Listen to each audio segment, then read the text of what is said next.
It's rare that a car company sets out to build the best car in the world. But with an almost limitless budget, Toyota had a better shot than most. The car they created, the LS400, was a statement of intent and an engineering marvel. It was also an audacious bid to take on the finest luxury marques from a company that just a few years before had been known for making cheap, tinny cars. But what's clear is that their first car, the LS, helped establish Lexus as a successful luxury name faster than any other car company. Why did Toyota decide they needed to build the LS, and did this audacious bid to beat the finest luxury marques succeed?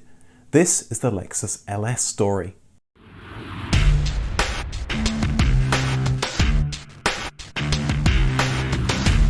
The 1960s saw the British invasion of America, but the 1970s was surely the Japanese invasion.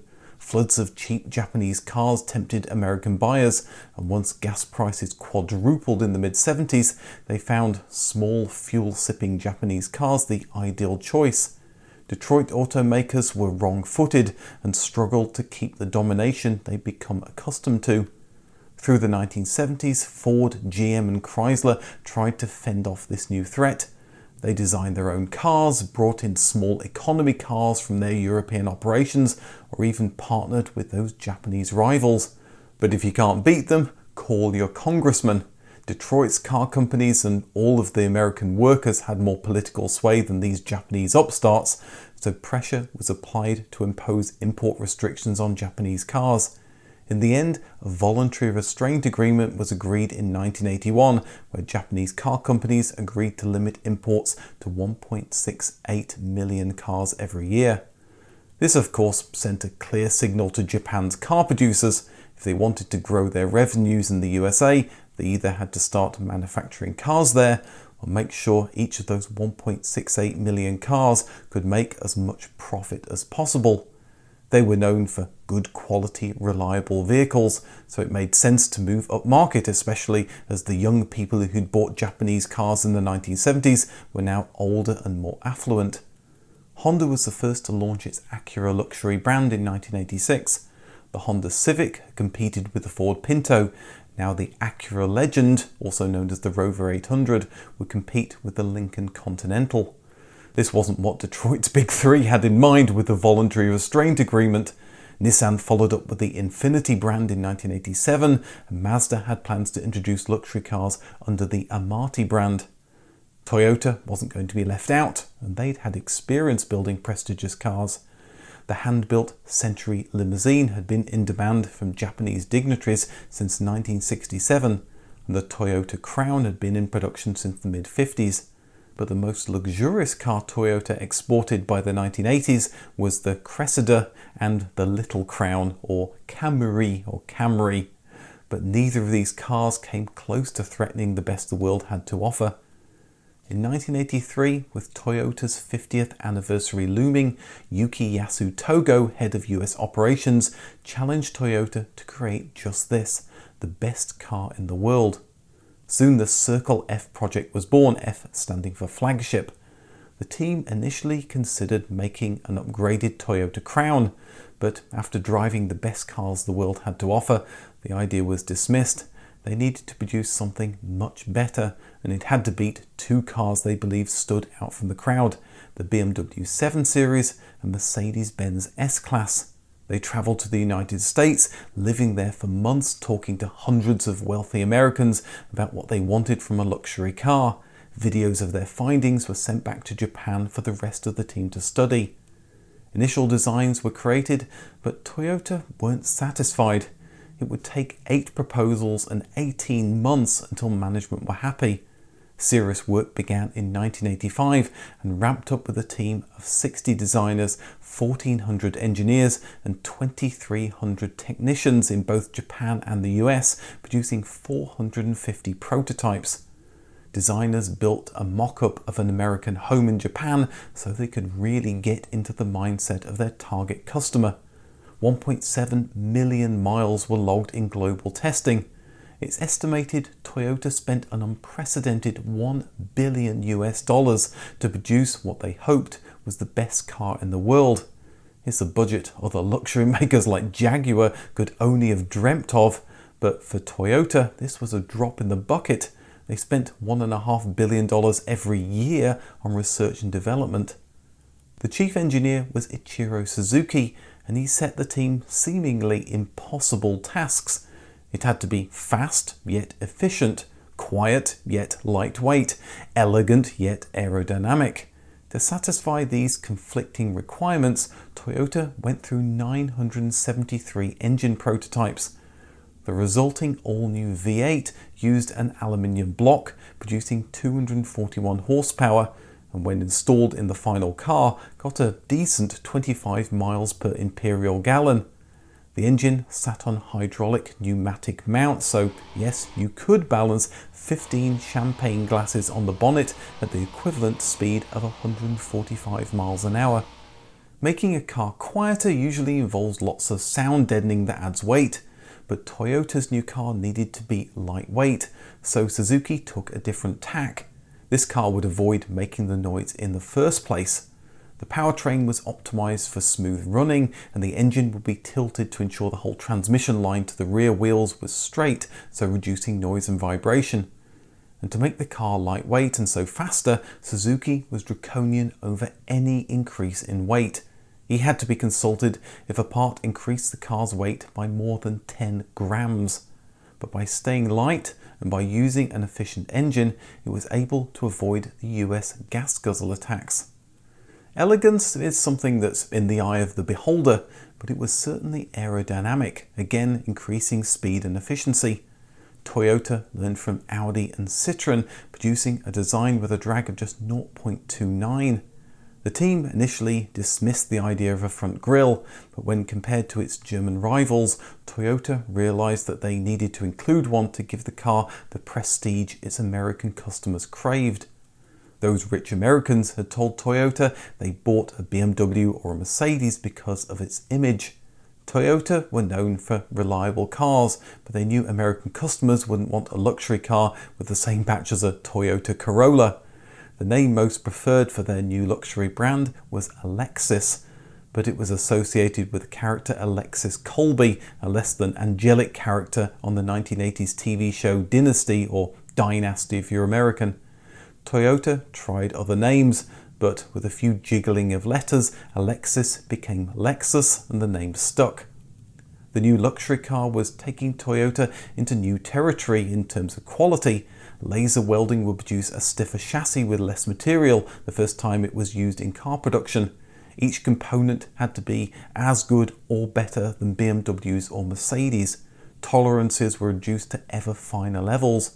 Every component was tested to destruction and subjected to an accelerating aging process to test for durability, as Toyota had identified depreciation as a problem with other luxury brands. This inadvertently helped Toyota's entire range, of course. If you've learnt to make a better component, you can put it on a top-of-the-line Lexus or an entry-level Toyota Tercel. After all, the cost to machine them was the same. Inside there was the same attention to detail. Yamaha's piano makers helped ensure the finish of the wood was as good as it could possibly be. The driver's seat memory system also stored the side mirror, steering wheel and seat belt height position. The instruments were designed to reduce eye strain, but Toyota wasn't trying to copy their German or American rivals. The car featured its own unique Japanese style. But it also needed extensive testing. Prototypes were taken to Germany, disguised as Cressidas and Crowns, and driven down the Autobahn at 150 miles an hour. It got hot weather tests in Saudi Arabia and Australia. By the end of 1988, Toyota felt the car was ready for its big reveal.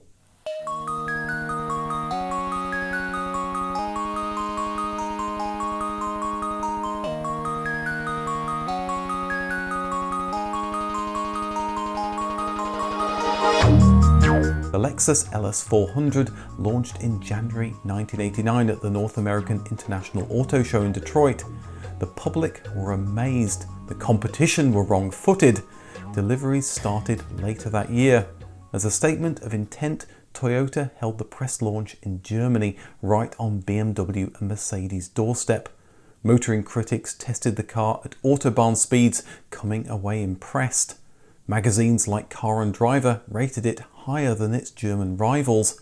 No wonder it had a quieter cabin and a higher top speed. As for other nascent Japanese luxury brands, the LS400 dwarfed their efforts. Their cars simply weren't in the same class, and cars like the new Infiniti Q45 were more expensive. No, the Lexus's true competitors came from Germany, and by avoiding the gas guzzler tax, it was less expensive. The new Lexus was 30% cheaper than a BMW 735i, and a massive 40% less than the Mercedes-Benz 420 SEL. No wonder then that despite launching when luxury car sales were slumping, North American sales dwarfed its German rivals. Toyota's strategy was to attract younger buyers who couldn't afford its German rivals, but they were surprised that over a third of people who bought a Lexus LS400 were trading in a Lincoln or a Cadillac. Of course, Lexus dealers needed more than just one model to fill their expensive showrooms. The ES250 was based on the Toyota Camry, and the SC400, launched in 1991, was the basis of the 1993 Toyota Supra.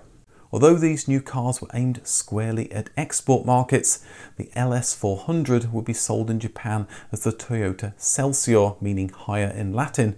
It was positioned as the finest car Toyota produced, with the exception of the Rolls-Royce wannabe, the Toyota Century, of course. Lexus focused on products of superior execution and created an elevated customer experience that shook luxury standards. Well, that was the position of Lexus, but BMW and Mercedes-Benz didn't quite see it that way. Surely they couldn't be making this car for a profit, especially as they had to pay off the $1 billion they just spent on developing the LS400. Lexus must be dumping cars to kill the competition. BMW and Mercedes allowed it was a well-made car, but it wasn't a patch on their prestige offerings. It all sounded a bit like sour grapes. Lexus replied that its German competitors had been overcharging their customers for years. After all, hadn't MIT studies shown Japanese car makers were already producing higher quality cars than the Germans with just 1/5 of the labour? Despite their protestations, the LS400 was an inferior car. The German automakers bought a few of them and started tearing them apart to understand just what was so special about Toyota's new car. Amazingly, 2 years after the brand appeared, Lexus became the top-selling premium car import in the US, and its cachet rubbed off on the Toyota brand, elevating its reputation as a maker of quality cars. But it wasn't all plain sailing for the new LS400. 3 months after the first customers received their cars, 3 problems were discovered, 2 of them safety-related. After all Toyota's claims of this being such a perfect car, this was a big loss of face for the Japanese company. Their response was swift, offering to pick up, repair and return all 8,000 affected cars. What's more, they'd wash and polish the car and return it with a full tank of fuel. Rather than tarnishing the Lexus reputation, their response enhanced it. Lexus listened to customer and dealer feedback, and their changes were incorporated into the 1992 update. Brakes were improved, as was the handling, and inside the car got a passenger airbag. But Toyota's engineers were busy working on the second generation LS.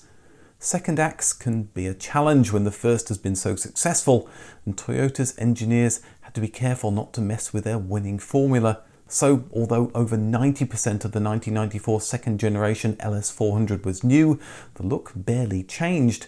The engine got more power, yet sipped less fuel. The car also lost weight, meaning it could go to 60 in under 7 seconds, which meant bigger brakes were needed. Thanks to a longer wheelbase, there was 2.5 inches of extra rear legroom, yet as the car wasn't any longer, the boot space suffered. Almost everything in the cabin got an update to make it better. The air conditioning system monitored the air quality and recirculated it if too much pollution was detected. The front seats got an internal suspension system, increasing the ride comfort. Quite a novelty for 1994, the car stereo featured a 6-disc changer in the glove box. When the LS launched, it sold for $35,000, but Toyota had initially wanted to sell it for just $25,000.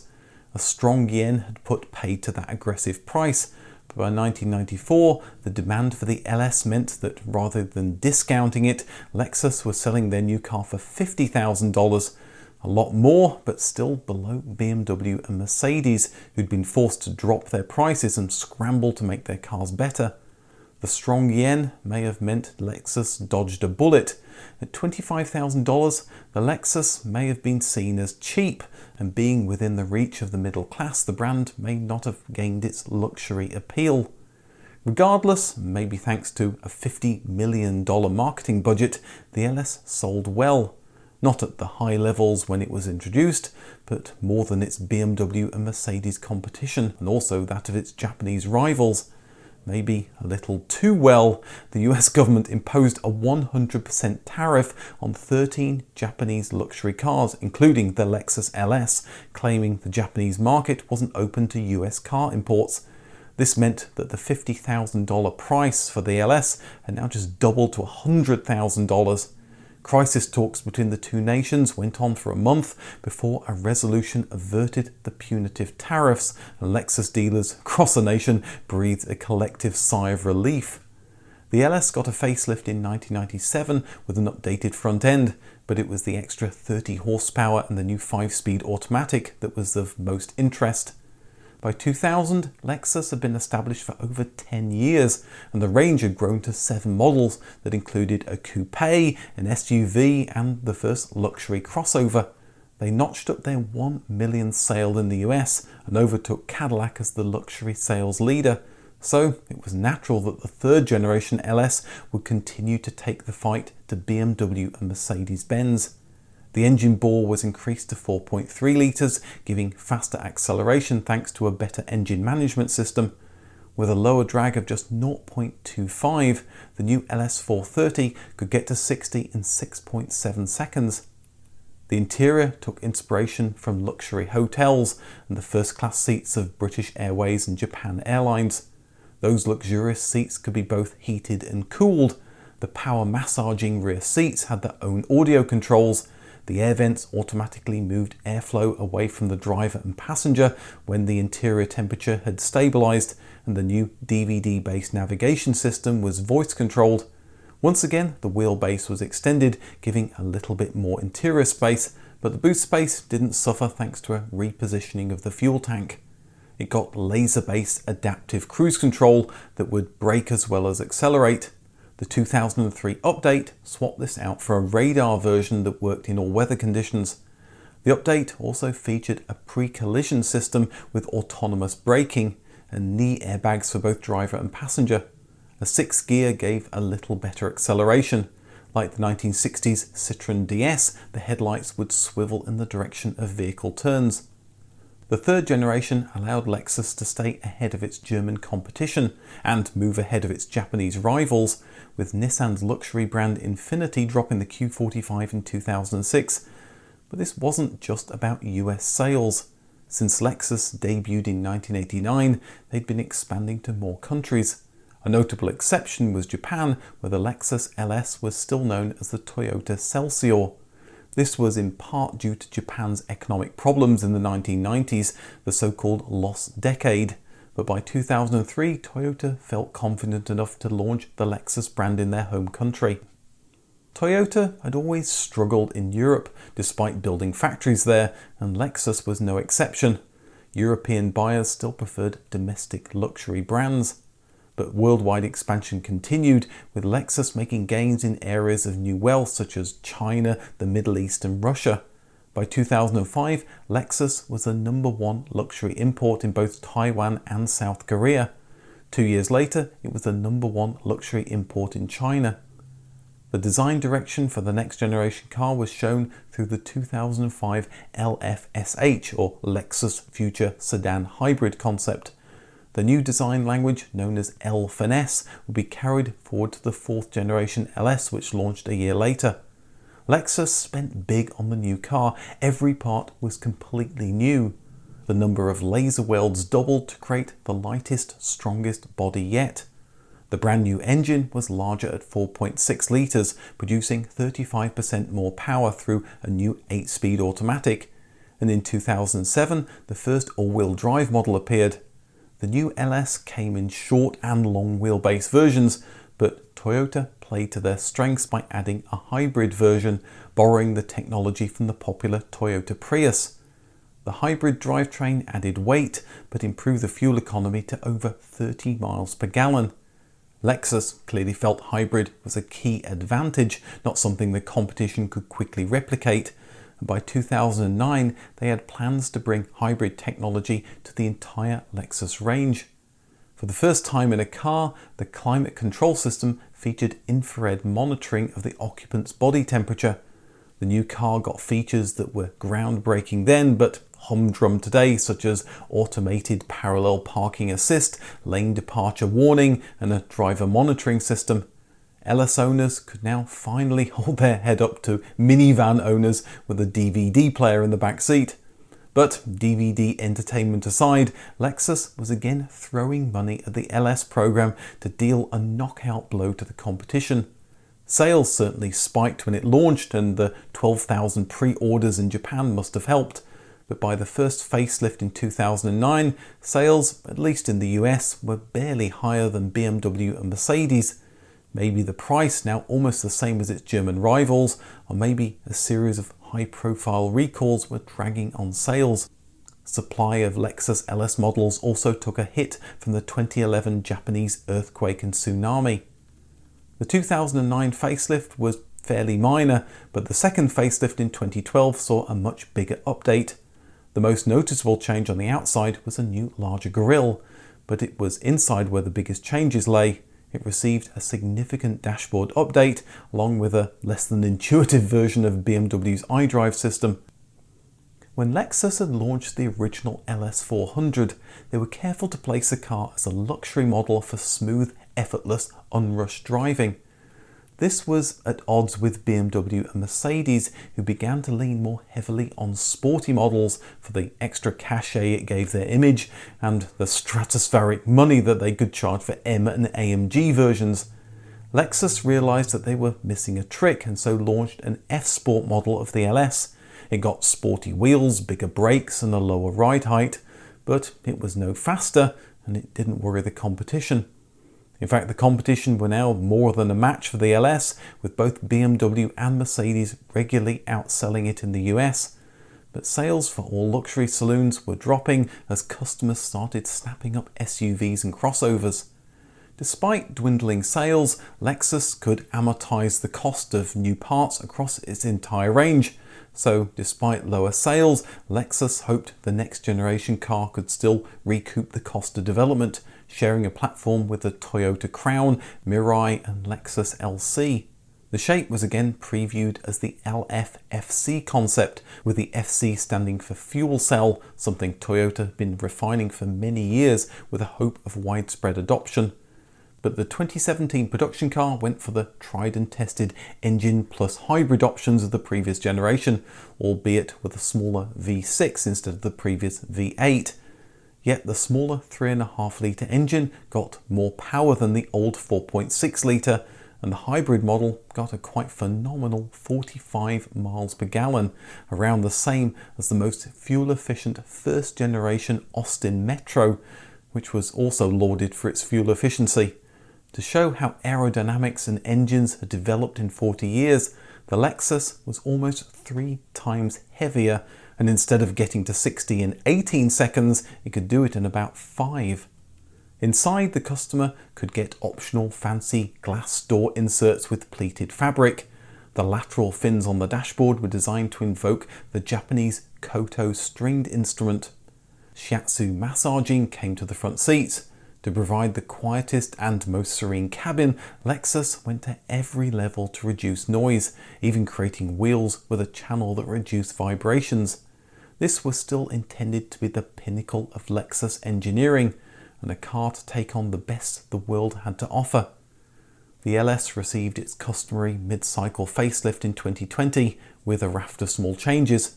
The largest change customers would likely notice was the infotainment system, which finally received Apple CarPlay and Android Auto support, meaning it could now do what the Chevrolet Spark could do, the cheapest car sold in the USA. For all the money Lexus and other luxury car makers spent on custom infotainment systems, they couldn't beat the money Google and Apple poured into improving the entry-level phone in your pocket. Over the last 10 years, sales of the LS have dropped off, while at the same time other models in the Lexus range have gained prominence. In the USA, their largest market, the LS accounted for only 1% of all Lexus sales. Lexus might be sharing platforms and components, but with sales like this, the writing may be on the wall for the car that kicked off the Lexus brand. Since its inception, Lexus have stuck to their relentless pursuit of perfection, striving to make the LS the finest car money can buy. It can, of course, still replicate the champagne glass trick of the original car. It was a reaction to people's view that Japan could only make basic cars, and an attempt by the US to limit Japanese expansion. It had the opposite effect, of course. While Lincoln and Cadillac sales have seen a steady decline, Lexus have seen a meteoric rise thanks in part to the growth of luxury car sales. But Lexus hasn't managed to overcome the dominant German luxury car makers, who can still get people to pay more for their cars. And while Lexus has been able to sell well in North America, they haven't made much of a dent on the German luxury makers' home turf. But they have managed to eat into their bottom line. When adjusted for inflation, the latest LS is even cheaper than the original model. But to compete, the BMW 7 Series and Mercedes-Benz S-Class have had to take a hatchet to their prices. Lexus attempted to make the best car in the world in the 1980s, and it came close. Some have also tried to crack the luxury market and failed. The Volkswagen Phaeton springs to mind. There are always new pretenders to the throne, waiting to usurp the established players. But Lexus can be credited with dominating the luxury car market in just 2 years. That's a record that may never be beaten, and it's all thanks to 60 designers, 1,400 engineers and 2,300 technicians who dared to dream of making the best car in the world. To hear the story of Volkswagen's attempt to make a luxury car, check out the video on the right. And if you want to hear more about the Lexus LS story, check out the optional extra video. Thanks for watching, and I'll see you in the next video.